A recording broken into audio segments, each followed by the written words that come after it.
देखो, मैं आप लोगों के एक जीवन की उभरी कहानी सुनाता हूँ, जो बहुत बढ़िया कहानी है। जो एक गणेश भक्त था, मंदिर में बैठ कर के रोज़ाना पूजा पाठ करता था। और वो उसका क्या हुआ, एक दिन पूजा करते समय ही एक चूहा आया और उस लड्डू को लेकर के जाने लगा।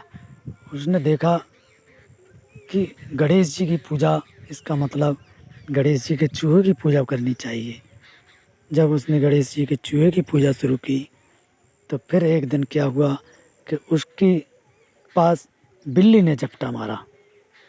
जब बिल्ली ने झपटा मारा तो चूहा बहुत तेज़ भागा, बहुत तेज़, इतने तेज़ भागा कि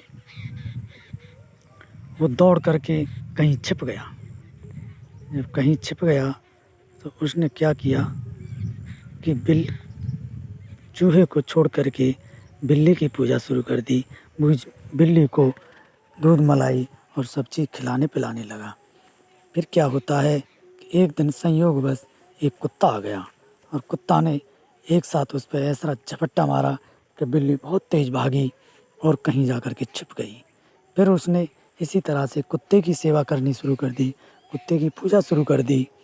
उसके बाद एक दिन कुत्ते ने घर पे कुछ नुकसान कर दिया तो उसकी बीवी ने उस कुत्ते को झाड़ू से मारा। उसने फिर देखा कि उससे बड़ी तो मेरी बीवी है, इसलिए उसने अपनी बीवी की पूजा अर्चना शुरू कर दी। फिर क्या होता है, एक दिन ऐसा हुआ कि बीवी किसी बात पर उससे उलट सुलट बोलने लगी।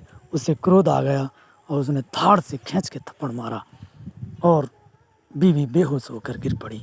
जब उस बीवी बेहोश हो गई, जब उसने देखा अरे सबसे बड़ा तो मैं ही हूँ, तो इसलिए सबसे बड़ी बात यह है कि अपने आप को जानने की कोशिश करें। आपके ही अंदर परम प्रभु परमात्मा है।